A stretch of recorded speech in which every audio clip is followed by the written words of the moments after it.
Assalamualaikum warahmatullahi wabarakatuh. Alhamdulillahi rabbil alamin. Wassalatu wassalamu ala rasulillahil karimil amin. Nabiyyina Muhammad wa ala alihi wa sahbihi wa dhurriyyatihi wa ummatihi ila yaumiddin wa ba'd. Faya ahbaballahi wa ahbaba rasulihi sallallahu alaihi wasallam, usi nafsi wa iyyakum bitaqwallahi faqad fazal muttaqun. فلا تموتن إلا وأنتم مسلمون. فقال تعالى يا أيها الذين آمنوا اتقوا الله حق تقاته ولا تموتن إلا وأنتم مسلمون. Saudara-saudariku berbahagia, bersyukur kita kepada Allah Subhanahu wa taala masih diberikan kesempatan untuk berkehidupan sampai dengan subuh kali ini di waktu Indonesia bagian barat, memasuki hari ke-6 di bulan Rabiul Akhir tahun 1443 Hijrah di hari Sabtu ini. Semoga Allah Subhanahu wa taala senantiasa memberkahi kehidupan kita, umur kita, membimbing kita untuk menata sisa kehidupan kita menjadi bagian episode kehidupan yang terbaik dibandingkan hari-hari sebelumnya yang telah kita lalui. Kita bermohon pada Allah Subhanahu wa taala, semoga hamba-hamba Allah yang masih berkehidupan sampai detik ini namun belum beriman, dikuatkan jiwa mereka, dikuatkan lisan mereka untuk bersyahadat sebelum wafat kembali kepada Allah Subhanahu wa taala. Kita bermohon semoga para pelaku maksiat, dan boleh jadi kita termasuk di dalamnya, diberikan bimbingan oleh Allah Subhanahu wa taala, diberikan kelembutan hati untuk bertaubat sehingga mampu menata hidup lebih baik dan wafat dalam keadaan husnul khatimah insyaallah. Di kesempatan subuh kali ini kita akan mencoba meneruskan bahasan di Jumat lalu, masih terkait berkelindan dengan bab doa. Kita telah membahas tentang esensi doa di awal jumpa kita. Mengapa manusia butuh untuk berdoa? Apa pentingnya doa terkait dengan aspek kehidupan kita? Kemudian di pertemuan lalu juga, di hari Jumat khususnya, kita sudah belajar bagaimana kita mendapati tempat-tempat terbaik untuk memanjatkan doa, pun waktu-waktu yang spesial untuk berdoa. Kini kita mencoba untuk belajar dari petunjuk Al-Quran, juga hadis-hadis Nabi Muhammad SAW tentang bagaimana cara menata kalimat-kalimat dalam doa, sehingga dengan itu lebih cepat dan lebih mudah sampai kepada Allah Subhanahu wa ta'ala, dan tentunya lebih cepat dan lebih mudah mendapatkan jawaban di sisi Allah Subhanahu wa taala terkait apa yang kita harapkan dan menjadi bagian dari kebutuhan akan kehidupan kita, baik di dunia ataupun untuk mendapat bekal terbaik saat kembali kepada Allah Subhanahu wa taala. Sebelum kita masuki pada tatanan kalimat-kalimat Qur'aniyah, kalimat-kalimat doa yang terkandung, terisyaratkan di dalam Al-Quran dan memberi petunjuk kepada kita demikian seharusnya doa ditata, kita harus mengenal kembali tentang sifat-sifat dan nama-nama terbaik yang melekat bagi Allah Subhanahu wa ta'ala. Berkenan saya ingin mengingatkan kepada kita semua, diri saya dan teman-teman semua yang terhubung dalam ta'lim di subuh kali ini, bahwa di Quran surah ke-7 Al-A'raf di ayat 172, Allah Subhanahu wa ta'ala telah memberikan informasi yang kuat kepada kita bahwa sejak dalam kandungan ibunda kita, proses kandungan di dalam rahim itu, khususnya di usia 4 bulan, saat roh ditiupkan, terjadi satu komitmen kita, dialog antara kita dengan Allah Subhanahu wa ta'ala yang menghadirkan komitmen syahadat kita kepada Allah, sehingga dengan itu kita memiliki bekal utama berupa fitrah Rabbaniyah saat terlahir ke dunia ini, dan dengan itulah kemudian kita berkehidupan, dan dengan itu pula kemudian kita kembali kepada Allah Subhanahu wa ta'ala untuk berharap rahmatnya. Allah menyampaikan, a'udzubillahi minasyaitonirrajim, wa idh akhadha rabbuka min bani adama min zuhurihim dzurriyyatahum wa asyhadahum ala anfusihim alastu birabbikum qalu bala syahidna an taqulu yawmal qiyamati inna kunna an hadza ghafilin. Dan ingatlah, pahamilah, pelajari ketika Rabb Muhammad sallallahu alaihi wasallam mengambil satu komitmen, mengambil satu perjanjian pada setiap anak cucu Adam dalam proses kandungan ibundanya saat awal mula proses penciptaan. Ketika roh mulai ditiupkan, kemudian Allah mengambil perjanjian dengan mengatakan, alastu bi rabbikum, apakah engkau berkomitmen untuk menetapkan aku sebagai Rabbmu?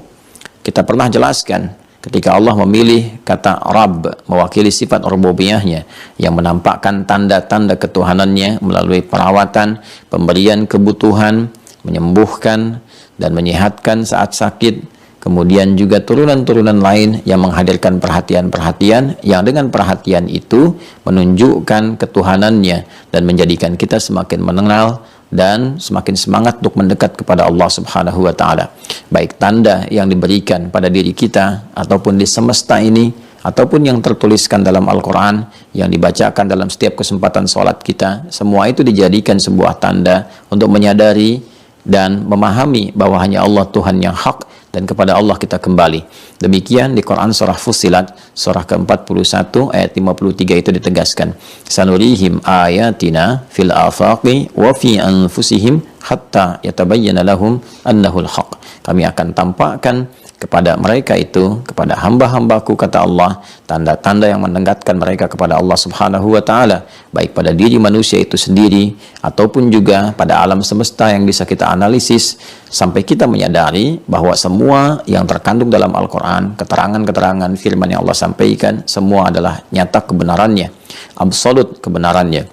Allah Subhanahu wa taala ketika menyampaikan nama sifatnya dengan kalimat Rabb, alastu bi rabbikum, ini memberikan kesan yang dalam kepada kita bahwa ada jaminan-jaminan rububiyah, perawatan, pemberian kebutuhan, kemudian juga perhatian-perhatian yang dalam, yang dengan itu semua kita tidak punya celah untuk menolak sedikit pun atau mengajukan syarat sekecil apapun. Lantas kita berkata, bala, tentu saja ya Allah, syahidna, kami bersyahadat. Dengan fitrah inilah kemudian kita terlahir, sehingga Allah menegaskan dalam fase awal kehidupan kita saat dilahirkan dengan menurunkan Quran surah ke-30 Ar-Rum di ayat ke-30 untuk mengingatkan kita semua, fa'aqim wajhaka lid-dini hanifa fitratallahi allati fadaran nasa 'alaiha. Maka dengan itu komitmenlah, hadapkanlah dirimu sepenuhnya pada seluruh ketentuan ad-din dengan cara yang benar, dengan cara yang konsisten. Ad-din yang dimaksudkan ditegaskan oleh Allah di Quran surah ketiga Ali Imran ayat 19. Innad dina indallahi, sungguh yang dimaksud dengan ad-din di sisi Allah itu al-Islam, adalah Islam. Dan pokok Islam yang pertama adalah syahadat.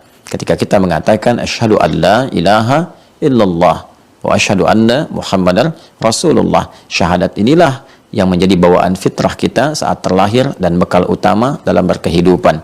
Fitratallahi allati fataran nasa 'alaiha la tabdila li khalqillah. Demikian kita teruskan Quran surah ke-30 ayat 30 itu. Itulah fitrah yang dibawa oleh setiap manusia dalam menjalani kehidupannya, dan tidak ada perubahan dari fitrah ini ketika Allah mencipta setiap hamba dalam proses kandungan sampai dengan kelahiran itu. Hanya lingkungan, kata Nabi SAW, yang bisa memberikan pengaruh itu semua sehingga seorang hamba bisa menjauh atau bahkan melupakan syahadatnya. Nabi bersabda, kullu mauludin yuladu 'alal fitrah fa abawahu yahwidanihi aw yunassiranihi aw yumajjisanihi. Setiap hamba yang terlahir seyogianya membawa fitrah kehidupan, mengenal komitmen syahadatnya. Hanya lingkungan kemudian yang membentuk ia boleh jadi menjauh dari nilai-nilai atau bahkan komitmen syahadatnya. Lingkungan boleh jadi orang tua, boleh jadi seorang terlahir dengan keadaan yatim atau bahkan yatim piatu, paman yang merawat, kakek yang merawat, bibi yang merawat, atau bahkan semua kolega Anda, namun dia bergaul di tempat-tempat yang menjauhkan dia dari Allah Subhanahu wa taala. Itulah sebabnya Allah mengingatkan setiap hari 5 kali untuk mengenalkan dan mengingatkan syahadat itu supaya kita terus mengingatnya.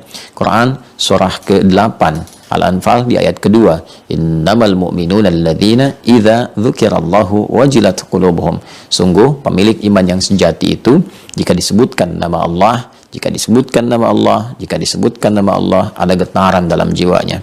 5 kali disebutkan nama Allah dalam setiap pergantian antara waktu dalam sehari. Subuh, siang di waktu zuhur, asar di waktu sore, maghrib menjelang malam sampai dengan malamnya. Subuh, zuhur, asar, maghrib, isya. Bukankah disebutkan, diperdengarkan nama Allah agar terdengar oleh pendengaran kita sampai ke jiwa kita? Quran, teman-teman sekalian, memberikan gambaran kepada kita bahwa ketika diperdengarkan nama Allah itu, iman harusnya memiliki getaran untuk memberikan tanda sinyal apakah fitrah itu masih ada. Bukankah kalimat itu diperdengarkan? Bukankah alat mendengar itu disebut dengan telinga? Bukankah telinga itu disebut dengan udhun? Jamaknya adalah adhan.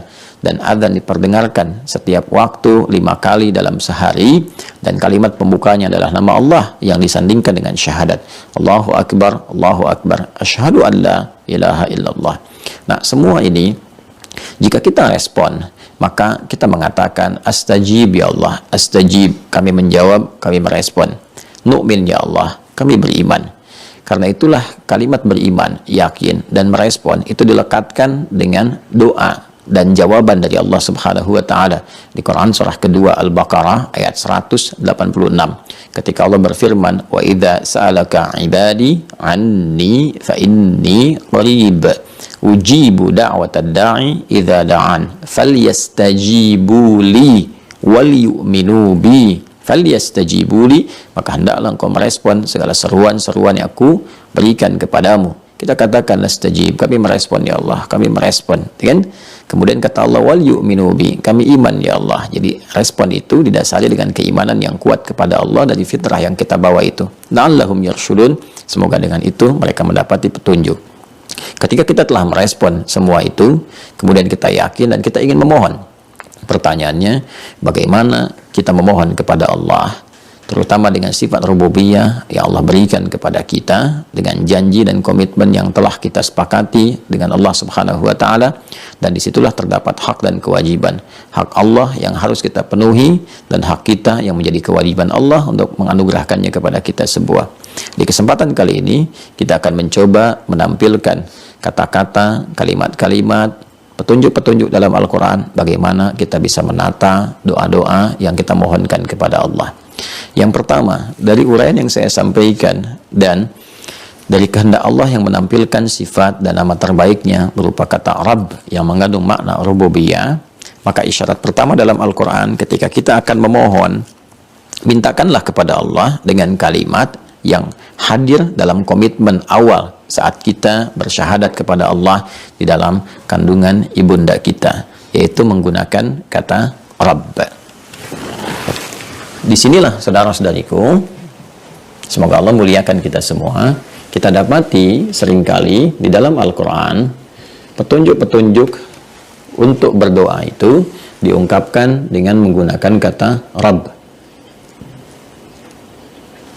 Ini bagian yang pertama.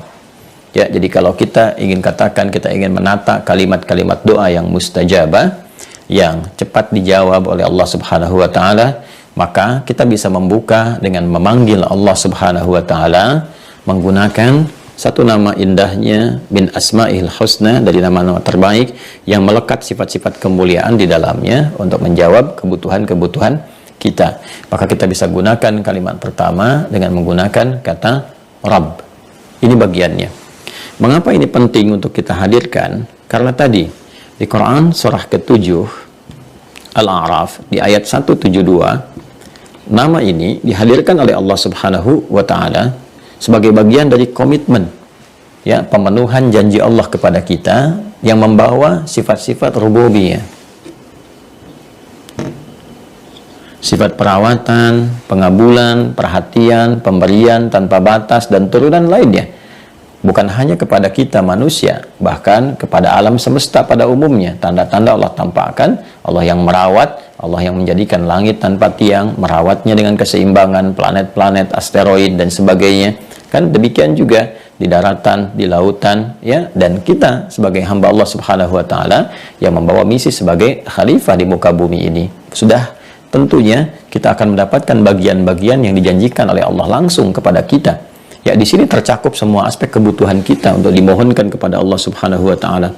Kalau dalam bahasa bebasnya ketika Allah mengatakan kepada kita dan berfirman, alastu bi rabbikum, apakah kalian kan berkomitmen untuk menjadikan aku Rabb yang merawat kalian, menyembuhkan saat sakit, kan, kemudian memberikan segala kebutuhan, memberikan perhatian kepada kalian, memaafkan kalau kalian bersalah dan mau kembali pada jalan kebaikan, mengampuni dosa-dosa ketika kalian mau bertobat, dan turunan-turunan lainnya. Karena itulah kemudian kita mencoba untuk memohon kepada Allah dan mengingatkan pada diri kita akan komitmen yang telah dibangun itu dengan mengatakan ketika kita memiliki persoalan, ya Allah, saya ingin diselesaikan persoalan ini. Bukankah dulu saya telah berkomitmen menjadikan Engkau sebagai Rabb saya? Engkau yang berjanji akan memberikan solusi. Ya Allah, sekarang saya sakit, ya Allah, saya mohon ya Allah sembuhkan. Bukankah dulu Engkau berjanji akan menyembuhkan saya? Ya kan? Ya Allah, saya dalam kesulitan di pekerjaan. Ya Allah, saya punya salah. Ya Allah, mohon jangan berikan saya satu beban yang saya tak sanggup untuk memikulnya. Sekian banyak yang kita mohonkan kepada Allah Subhanahu wa taala, baik untuk diri kita, untuk orang tua kita, untuk anak-anak keturunan kita, untuk kerabat kita. Tentunya saat kita memohon kepada Allah Subhanahu wa taala, kita berharap keberkahan-keberkahan itu tidak hanya melekat pada diri kita saja, karena fitrah kita disebut juga dengan nama Nas. Ingat, ada ins, ada insan, ada bashar, ada bani Adam, ada An-Nas. Sekian nama yang dilekatkan pada manusia dengan diksi yang berbeda dan dengan dilalah, petunjuk-petunjuk penekanan makna yang tidak sama. Kita disebut An-Nas karena kita punya sifat sosial, bergantung juga pada makhluk-makhluk sekitaran kita. Tidak bisa kita hidup sendiri dengan sistem yang telah Allah buat, Allah susun supaya membangun harmoni di antara kita. Lita'arafu, untuk saling mengenal, saling menguatkan. Karena itu dalam hidup kita juga membutuhkan orang tua kita juga mensinergikan dengan anak-anak kita, dengan kerabat kita, tetangga kita. Karena itulah fitrah kita ketika kita berdoa, kita mengingat orang tua, kita mengingat anak-anak, kita mengingat banyak hal. Sesuatu yang banyak itu bisa digambarkan dalam bahasa Arab dengan kata ganti nahnu, kan? Nahnu yang berarti kami, kita, jika ditujukan untuk manusia pada umumnya. Namun bila Anda dapati kata nahnu, kan, dalam Al-Quran menunjuk pada Allah Subhanahu wa taala, ingat cara memahaminya itu berbeda. Nahnu yang dimaksudkan di situ ditujukan untuk ta'zimun nafsi li ta'zimi sya'ni, menunjukkan keagungan Allah Subhanahu wa taala, untuk memberi kesan bahwa informasi yang disampaikan itu begitu istimewa, begitu penting, saking pentingnya Allah menghadirkan keagungannya untuk menguatkan itu. Karena itu, jika Anda temukan dalam Al-Quran ayat-ayat dibuka dengan kata nahnu atau dari bagiannya, ya, atau potongannya, bagiannya, penunjuk yang terkait dengan nahnu, yaitu na panjang, ya, na seperti ini. Biasanya menggunakan bentuk taukid, pakai inna pendek ditambah dengan na seperti ini, ya, maka kalimatnya menjadi inna, ya. Yang ini na, ini gambaran singkat dari nahnu, maknanya mengambil makna ini. Kalau menjadi objek maka menjadi na, gitu kan. Kemudian kalau dia ditambahkan dengan penguat taukid inna begini, maka menjadi seperti ini. Yang bentuknya seperti ini misalnya di Quran surah ke-18 Al-Kahf ayat 13, ya, Quran surah 18 Al-Kahf ayat 13. Nahnu naqussu 'alaika naba'ahum bil haqq. Allah ingin memberikan gambaran kisah inspiratif tentang kisah anak-anak muda, ya, di satu gua itu yang dikenal dengan suratnya Al-Kahf, surat gua. Itu kan kisah yang sangat dahsyat, kisah istimewa, kisah yang banyak menggugah.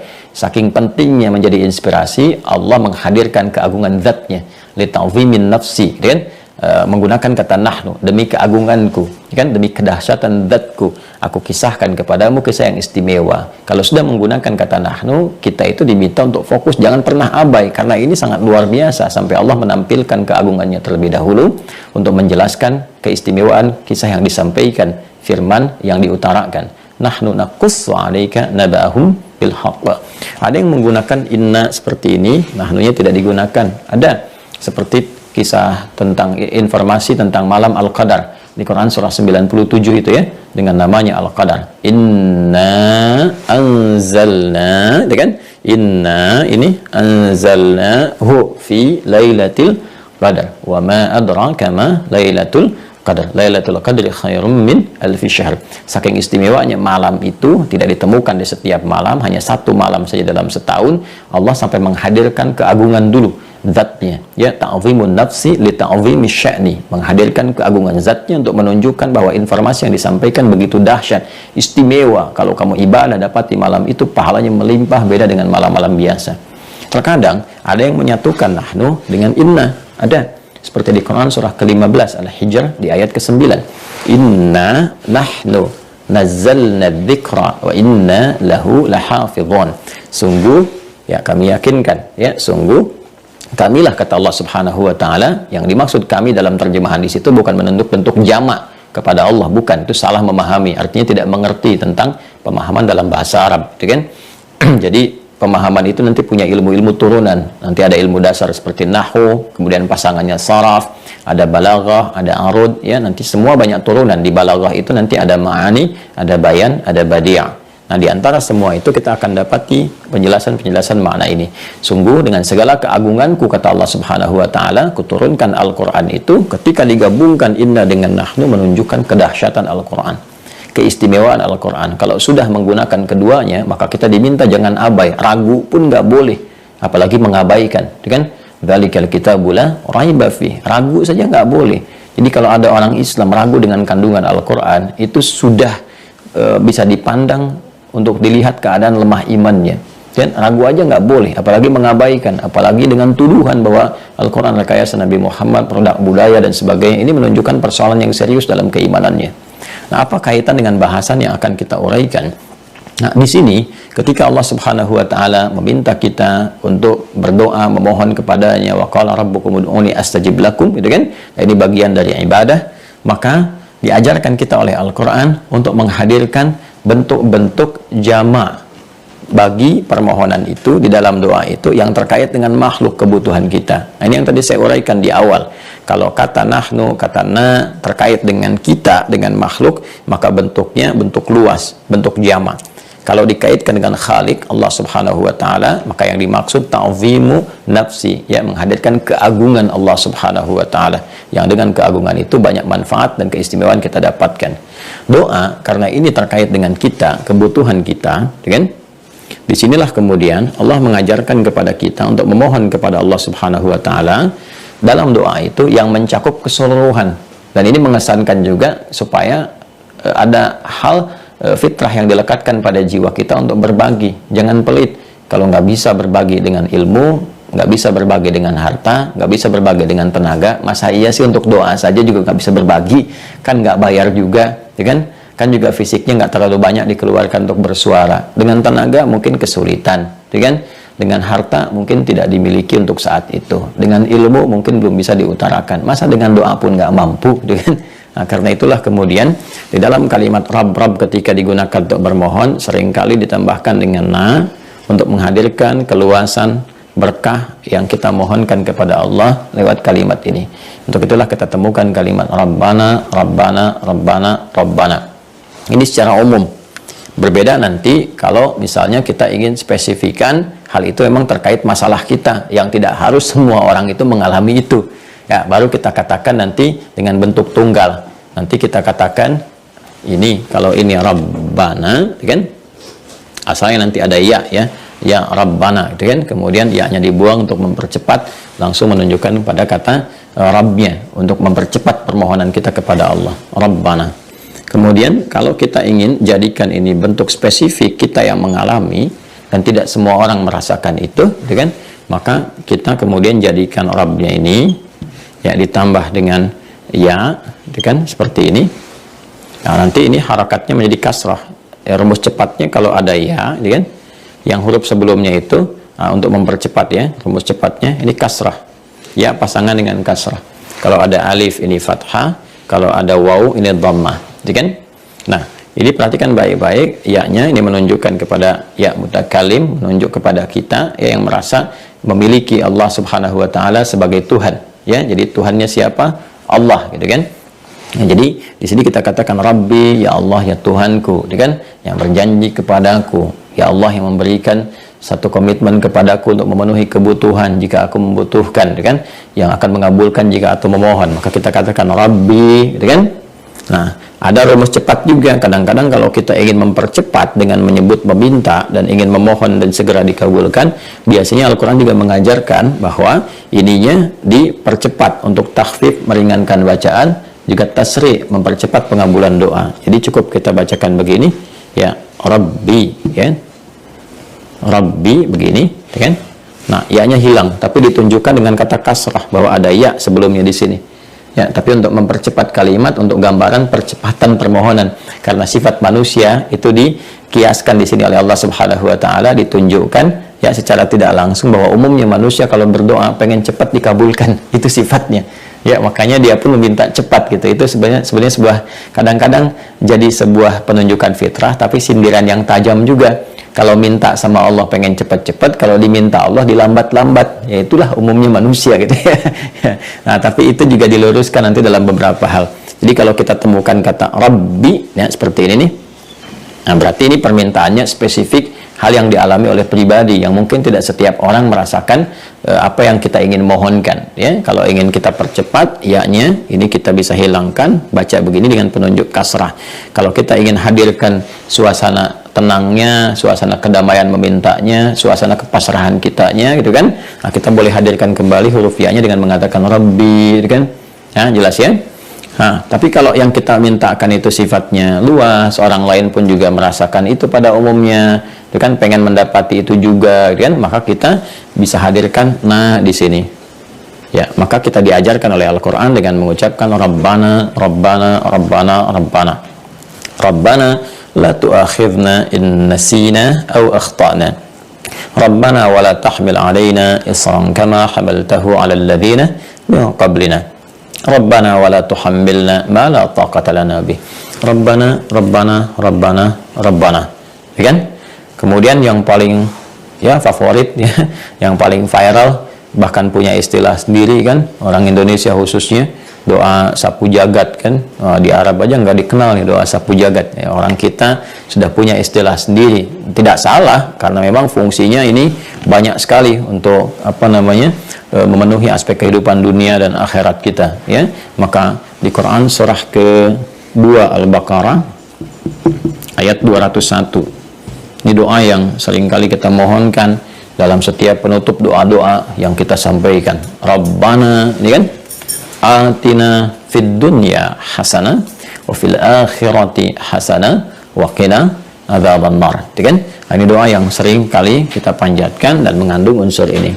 Jadi sekali lagi kalau kita kemudian ingin memohon kepada Allah Subhanahu wa taala, kan kita bisa gunakan kalimat-kalimat ini untuk bermohon kepada Allah ya, bergantung kepada aspek apa yang akan kita mohonkan. Kalau pribadi gunakan Rabbi ya.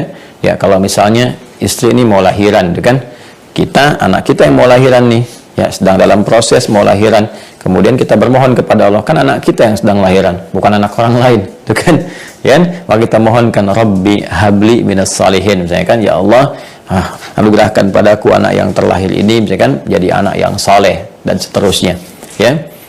Kalau kita ingin mohonkan secara umum kan, dalam banyak orang kita berdoa dengan orang tua murid kan, dengan anak-anak didik dan sebagainya, maka kita gunakan Rabbana, ya Rabbana hablana minas salihin kan. Atau kita ingin bermohon dengan kawan-kawan kita kan, atau ingin mendoakan apa namanya anak-anak milenial yang masih single kan. Kalau single kan status ya, kalau jomblo itu nasib gitu.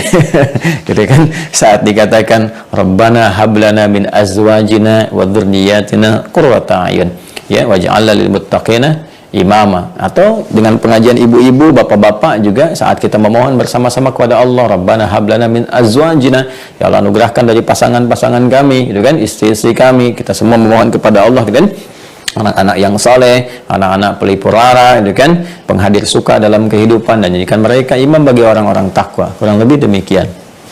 Nah, jadi teman-teman sekalian, inilah kata Rabb ya yang kita mohonkan. Dan dalam kata ini terkandung makna yang dahsyat, jangan sembarangan.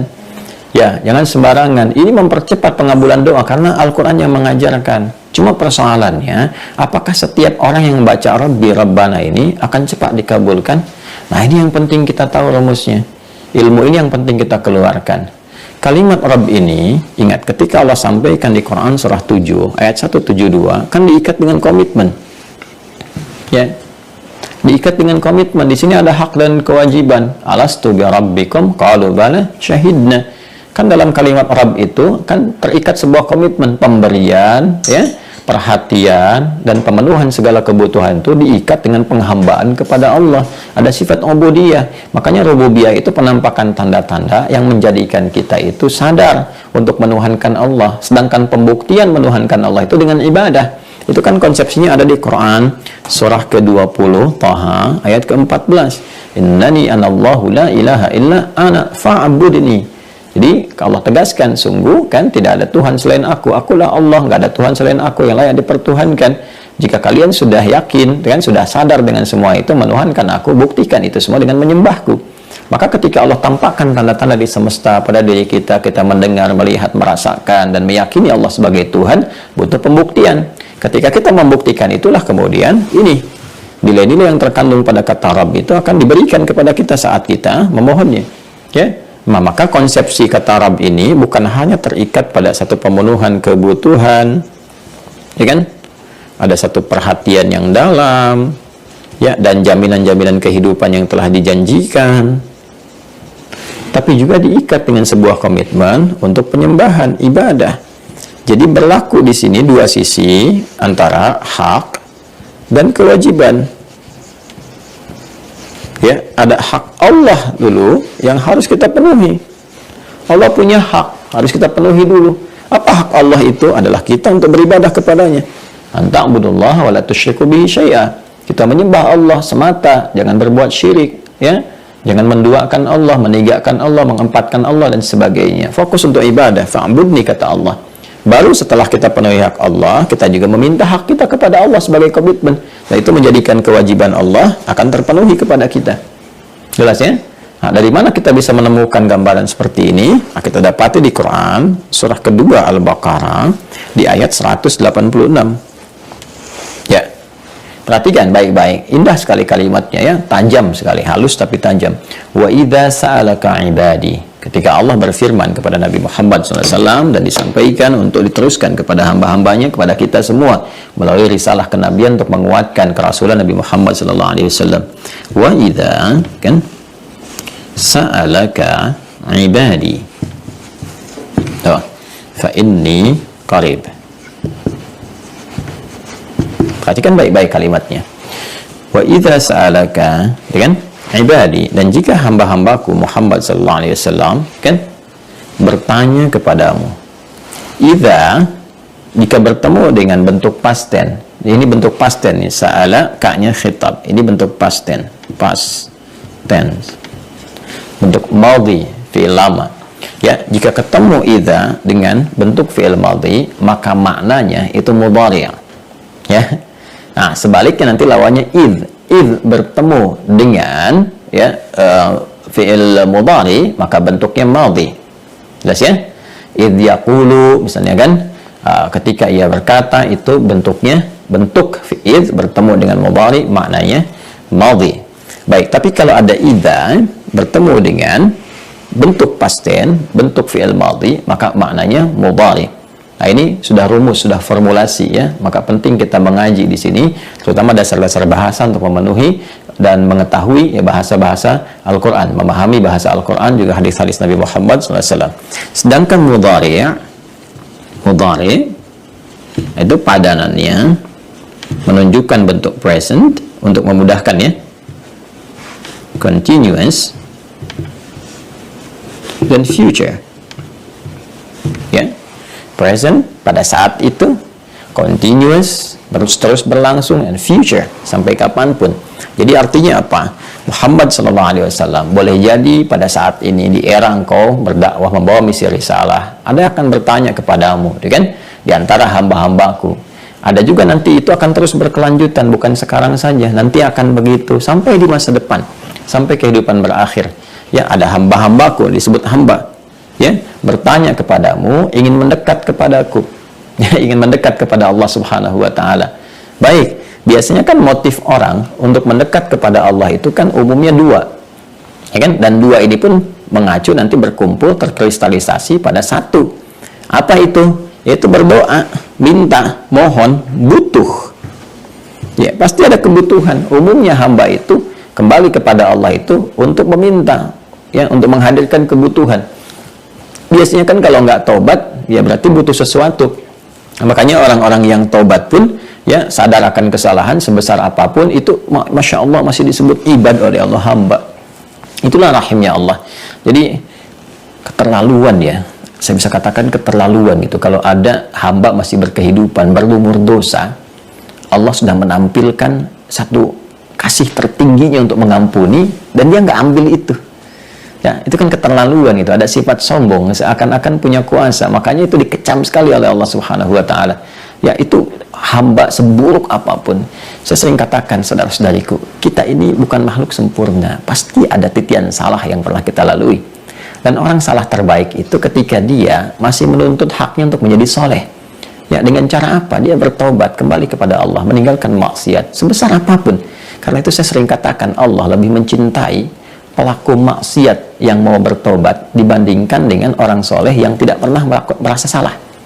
Ya, Allah lebih mencintai pelaku maksiat yang mau bertobat dibandingkan dengan orang yang merasa soleh dan tidak pernah merasa salah. Jelas ya? Nah, maka dari itu di Quran surah 39 Az-Zumar ayat 53 Allah sampaikan ada hamba-hamba Allah yang sudah banyak berlumur dosa. Ya, dan mereka itu disebut dengan israf, tapi masih disebut dengan ibad. Israf itu yang nggak terlukiskan lah, hampir semua mungkin dikerjakan, yang kalau orang lain berdosa dia belum kerjakan kayaknya nggak enak rasanya gitu. Tapi Allah tetap katakan pada Nabi Muhammad SAW, qul li'ibadiyalladzina asrafu ala anfusihim, katakan Muhammad SAW, sampaikan pada hamba-hambaku, masih disebut hamba ya, alladzina asrafu ala anfusihim, yang telah berbuat israf pada diri mereka sendiri, berlumur dosa banyak ya, pernah berzina, pernah mabuk, pernah mencuri, pernah korupsi dan sebagainya. Selalu ada masa untuk titik balik itu. Kata Allah, la taqnatu min rahmatillah, jangan putus asa dari rahmat Allah. Minta rahmatnya, minta pemenuhan ampunan. Allah ampuni sebelum nyawa sampai ke kerongkongan. Itu kurang apa lagi itu? Ya, kasih Allah kepada setiap hamba itu. Itu luar biasa ibad. Ya, ada lagi yang memang hamba-hamba yang soleh, yang dia pun berdoa lagi. Kan hamba soleh dengan hamba salah kan doanya bisa berbeda. Walaupun intinya mendapatkan rahmat Allah Subhanahu wa taala. Yang salah minta diampuni dosa, yang saleh minta surga, minta titian dalam kehidupan dan sebagainya. Ya, jadi ada hal-hal yang ada pembeda di antara keduanya, ada kesamaan.